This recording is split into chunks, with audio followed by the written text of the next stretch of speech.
Imagine you're standing in a room full of, like, incredibly intelligent, highly educated people, doctors, engineers, maybe a few university professors. Right, the kind of people who are used to being the smartest in the room. Exactly. And if someone walked into that room with the intention of pulling off a massive scam, conventional wisdom says they would just fail immediately. Oh, totally. Because you can't fool people who are that smart.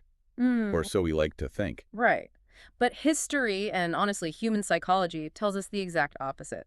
Very often, the easiest person to con is the person who is absolutely convinced they're just too smart to be conned. Yeah, it's like their ego becomes the back door right to their wallet. It really does because, I mean, intelligence and vulnerability are completely different metrics. Oh, Yeah. absolutely. A con artist doesn't target your logic at all. They target your desires, your blind spots, and your inherent cognitive biases. Like the moment you believe your intellect protects you, that's exactly the moment you stop looking for the actual traps being laid out right in front of you. Spot on. You just drop your guard completely. And that psychology, the specific mechanics of how you bypass someone's logic to get to their wallet, that is the entire focus of our deep dive today. Yeah, and we aren't looking at some dry psychological study or like a police And report. no, we have exactly one source document for you today, Yeah. and it is a single, highly evocative visual artifact. It's literally just a book cover. Just a cover. Mhm. But it is an absolute masterclass in persuasion, marketing, and, sheer audacity. It really is. So let me set the stage for you listening, just so you can visualize exactly what we are looking at. Yeah, paint the picture. So picture a book cover with this very classic, almost academic aesthetic.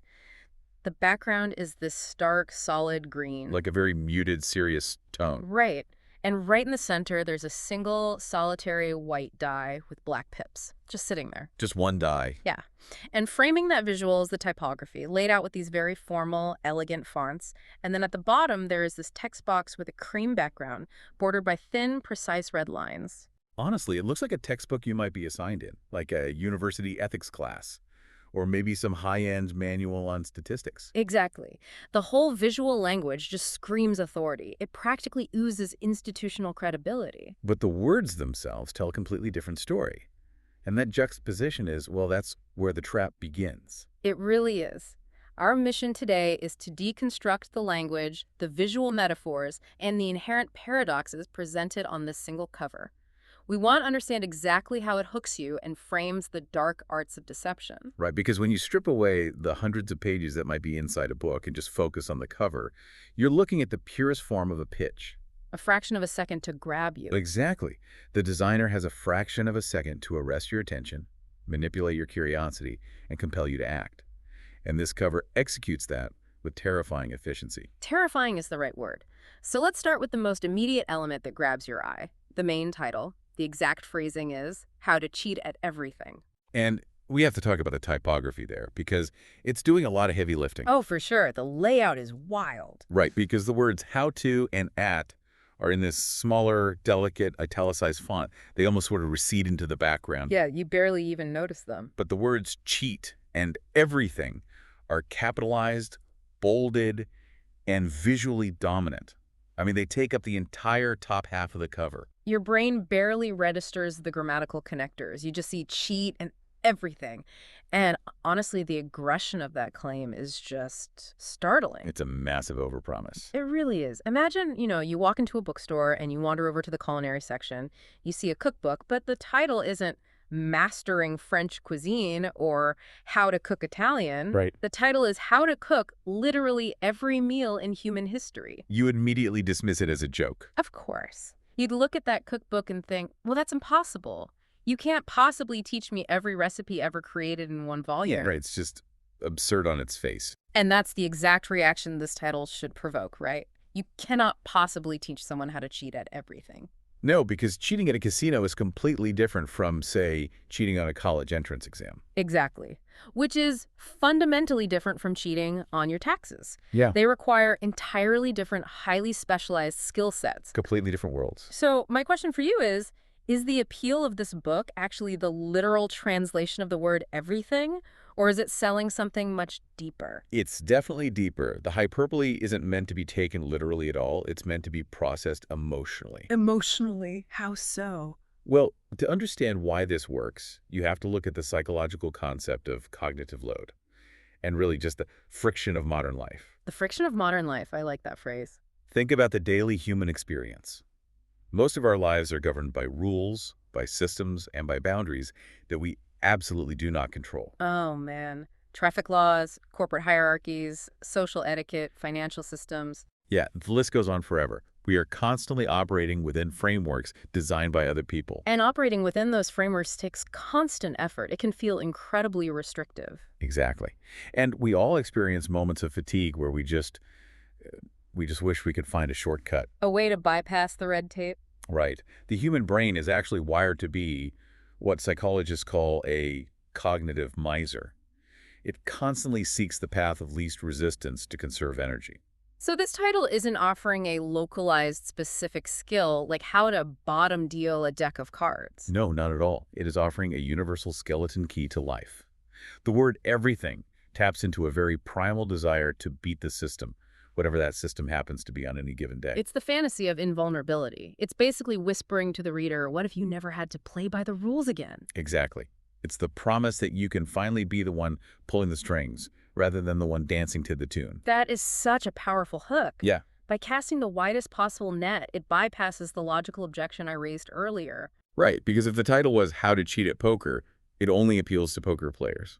But how to cheat at everything appeals to anyone who has ever felt frustrated by a rule, which is literally everyone. It monetizes the universal human desire for an unfair advantage. Okay, but the audacity of that title is really only half the trap. Because I promise that this idea that you can have a skeleton key to the universe, is completely dependent on who is handing you the key. You naturally have to look at the messenger. Right. And that leads us to the bottom half of the cover, inside that classy cream and red box. The subtitle. Yeah. The very first part of the subtitle says, a con man reveals, and then spaced out at the very bottom, we get the author's name, Simon Lovell. A con man reveals is perhaps the most calculated four-word sequence on the entire cover. See, this is where I struggle with the premise and where I really want you, the listener, to put yourself in this scenario. It's a tough scenario to imagine yourself falling for. Right, because if you are standing in that bookstore and a self-proclaimed con man is asking you to hand over 20 of your hard-earned dollars to learn his secrets, aren't you potentially just becoming his latest mark? It seems like the obvious logical conclusion. How can you logically trust a source whose stated profession, his literal day-to-day job description, is lying to people? It's fascinating because you're bumping up against what we call the paradox of the messenger. The paradox of the messenger. Okay, unpack that for us. Let's look at the etymology of the phrase con man. It is actually short for confidence man. Oh, right. Confident? A con artist doesn't succeed by being overtly deceitful.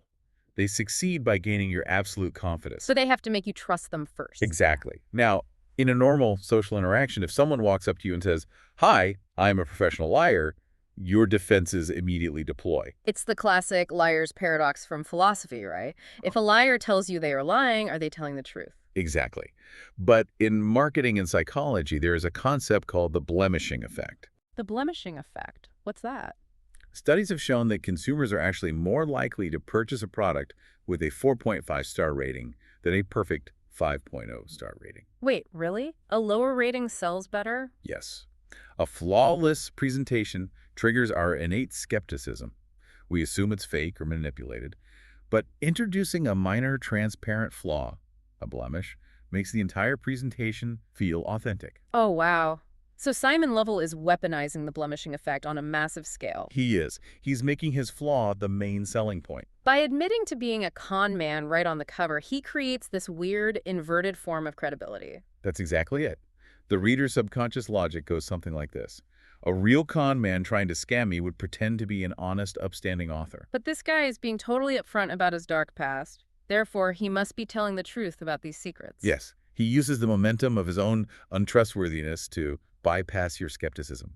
It's basically psychological judo. It's like he's leaning in across the table and whispering, "Hey, I'm a shark, but for the next 300 pages, I'm going to be your shark." That phrasing captures the exact feeling it evokes. The cover makes you feel like you are being granted access to an exclusive, dangerous inner circle. You feel like you're in on the grift. Right. He isn't treating you like a target. He's treating you like a peer, an accomplice. It's incredibly flattering, in a weird way. It is.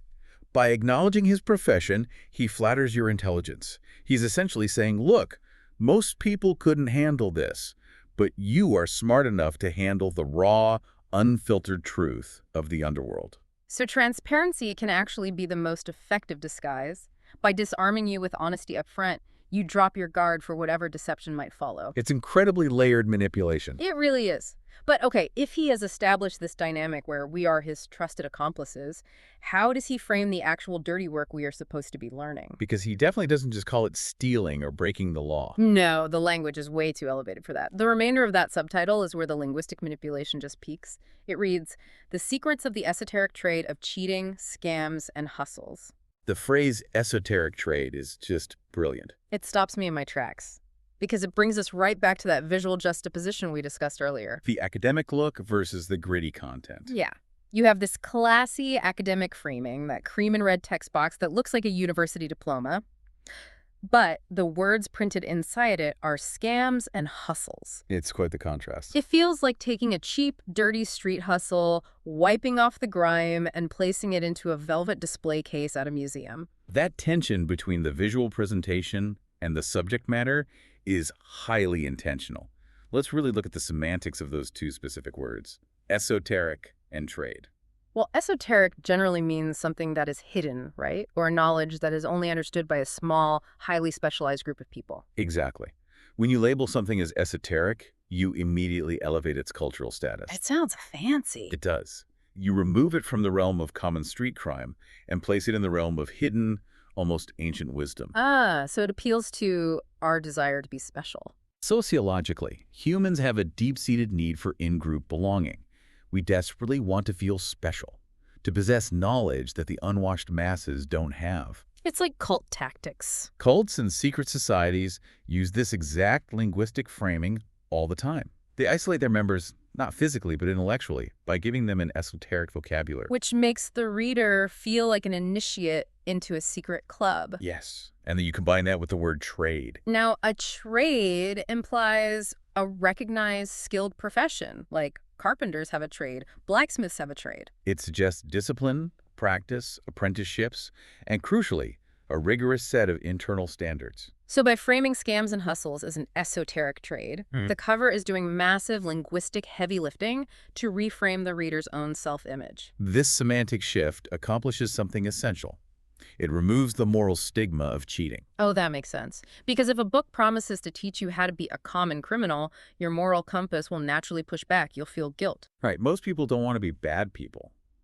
But if a book offers to initiate you into an esoteric trade, the guilt is replaced by the romantic allure of becoming an artisan. It fundamentally changes your perspective. You aren't a petty thief anymore. You are an initiate in an ancient, secretive guild of craftsmen. You aren't stealing, you're practicing a dark, complex art form. It completely taps into the archetype of the lovable rogue. You know, the gentleman thief or the mastermind pulling off the casino heist in a tailored suit. It provides moral absolution before you even open the book. It allows you to engage with the concept of cheating without ever having to feel like a bad person. You are merely a student of a fascinating discipline. That is so wild. It's incredibly effective. So we've uncovered so much psychological manipulation in just a few lines of text. We have the impossible promise of total control in the title. Hyperbole. Yeah. We have the paradoxical trust built by the con man author. And we have the moral absolution provided by elevating the crimes to an esoteric trade. But there is one major element we haven't touched yet, and it really anchors all of this language. The visual metaphor itself. Exactly. We need to look at the only graphic on the entire cover. Right, let's go back to that solid green background. Resting dead center, exactly halfway between the massive cheat at everything and the elegant subtitle, is that single white die with black pips. The color palette is doing some very subtle subliminal work here. That specific shade of muted green is deeply associative. When I look at that green, I definitely don't think of nature. I think of like the green felt of a casino craps table. Or a billiards table in a smoky back room. Right. And obviously it's the exact color of American money. It primes the reader to think of risk, reward, and environments where fortunes suddenly change hands. But the die itself is where the true brilliance of the design lies. See, this is where I find a glaring, almost absurd contradiction. Think about what a die represents in human culture. Since ancient times, a die is the universal symbol of randomness. It is the literal embodiment of leaving things to chance. Exactly. When you roll the dice, you are giving up control to fate, to physics, to luck. So why would the universal symbol of chance be the mascot for a book about cheating? Because cheating is the opposite of chance. Right. Cheating is about ensuring the outcome. So why put a die on the cover? You have to view that die through the eyes of the con man, not the eyes of the mark. Okay, tell me what the con man sees. To the average person, yes, a die represents chaos and unpredictability. But within the context of the esoteric trade this cover has built, the die does not represent chance. It represents the illusion of chance. The illusion of chance. Okay, explain how that shifts the meaning for the reader. A professional cheat doesn't rely on luck. Luck is for amateurs. Luck is for the mark. A cheat manipulates the instruments of luck, Like using loaded dice? or marked cards, or sleight of hand. They operate on determinism. To the person placing the bet, the roll of the die feels like fate. But to the cheat, it is a mathematical certainty. Wow. So by placing the die centrally on the cover, the book isn't saying, come roll the dice and take a chance. Not at all. It's saying this object, which everyone else in the world believes is completely random, is actually completely under your control if you possess these secrets. And the placement is critical here. Notice how the die is perfectly static. It isn't in motion, tumbling across the green felt. No, it's just sitting perfectly still. Sitting perfectly still, dead center, completely readable. It implies total control.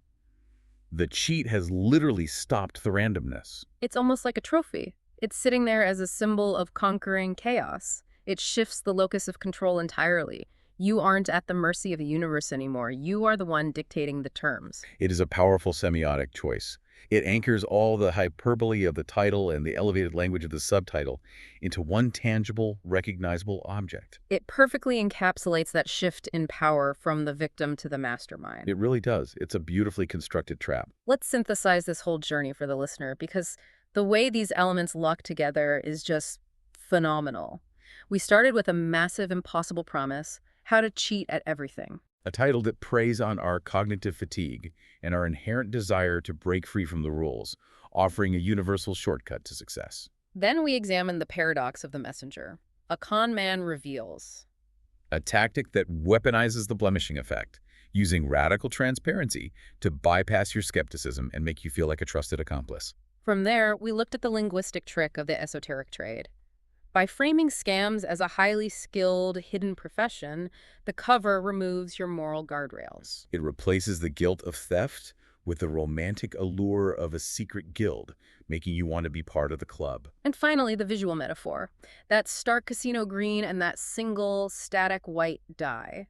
An object that represents the illusion of chance, serving as a promise that you can learn to manipulate the very fabric of luck itself. Every font choice, every word, every color is working in perfect harmony. It is a psychological trap, meticulously designed to pull you in and make you open that book. But stepping back and looking at the absolute perfection of this trap leaves us with one final, lingering question to ponder. Oh, what's the final piece of the puzzle?